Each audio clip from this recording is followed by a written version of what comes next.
soccer match today at the Meadowlands. It was phenomenal. It was a little bit of an upset, I guess I would say, but it was a great match, very well played, tremendous crowd. And that's sort of a pre-World Cup. We have World Cup coming, we have Olympics coming, and we have 250 years coming. That's going to be a big one, maybe the biggest one of all. So that was great. We had some tremendous financial numbers released on Friday, as you probably heard, that our country made $25 billion last month. $25 billion. It hasn't done that in a long time, and a lot of that's done because of good management, and number one, and maybe even more importantly, the tariffs that are pouring in. We have tariffs pouring in at levels that we have never seen before, and they've only just started. That's really a small portion. It's mostly from cars and aluminum and steel, a little bit of lumber. But they'll really start in about another week. And then in about a month, they'll come in at levels that are extremely strong. And our country's making a lot of money. A lot of money. We're dealing with other countries, and certain countries that would rather have a deal than a regular tariff. And we're willing, if they're willing to open up. These are countries that have been shut to us, but we've been open to them. In other words, they wouldn't let us do business there, but they would do business in our country. Not a fair deal. So the European Union is talking to us. They want to open up their country.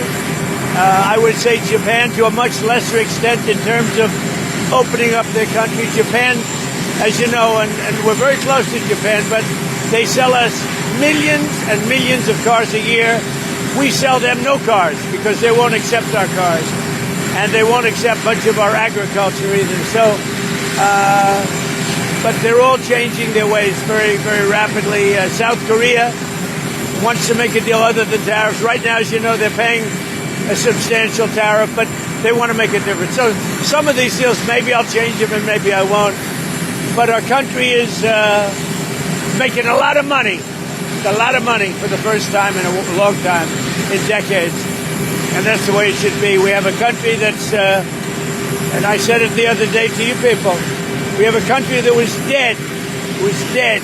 It was a goner 1 year ago, and now we have the hottest country in the world. Okay, questions? Legal. Getting rid of a lot of waste, fraud, and abuse. One of the reasons I think that you'll see the numbers start to be very good for the country, but I think more than anything else, we have tariffs coming in the will be hundreds of billions of dollars. Gaza, we are talking, and hopefully we're going to get that straightened out over the next week. Let's see what happens. No, I don't know if he hates women, but look, he thinks it's good politically, I guess. He's just saying Gavin Newsom wants to keep men in women's sports. Nobody understands it. Very few. I say it's a 3% issue. You know, they say it's 80-20. It's not 80-20. I think it's 97-3. So, I don't know about Rosie. I watch Rosie. Rosie's a mess. She's a mess. But she left our country, which is a good thing, not a bad thing. Yeah. Well, I'm going to have a meeting with the Secretary General who's coming in tomorrow. But we basically are going to send them various pieces of very sophisticated military, and they're going to pay us 100% for them. And that's the way we want it. And we've been trying to get that again. I don't think Biden ever asked for it. We're in for about $350 billion. Europe is in for $100 billion. That's a lot of money, 100, but they should be in actually for more than us. So as we send equipment, they're going to reimburse us for that equipment. Doesn't that sound good? That's the way it should have been a long time ago. I haven't agreed on the number yet, but they're going to have some because they do need protection. But the European Union is paying for it. We're not paying anything for it, but we will send it. It'll be business for us, and we will send them Patriots, which they desperately need, because Putin is really surprised a lot of people. He talks nice, and then he bombs everybody in the evening. So there's a little bit of a problem there, and I don't like it. Oh, I think so. I did. I spoke to him today. Dan Bongino, very good guy. I've known him a long time. I've done his show many, many times. And he sounded terrific, actually. No, I think he's in good shape. Will you repeat that question? God was protecting me. Maybe because God wanted to see our country do better or do really well, make America great again. But God was protecting me, Brian. I'll tell you, it's the more you think about it, the more you see it. But no, I don't like to think about it much. You know, I have a job to do, so I don't like to think about it much. It's a little bit of a dangerous profession being president, but I really don't like to think about it too much.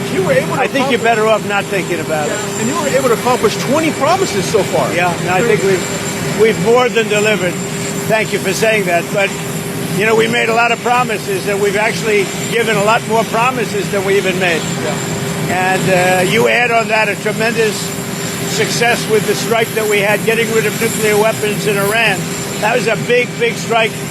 And, you know, when the pilots came to my office, they were there, as you know, with some of the other people having to do with that strike. And they said something very interesting. They said, you know, we've been practicing this for 22 years, but no president had the guts to tell us to do it.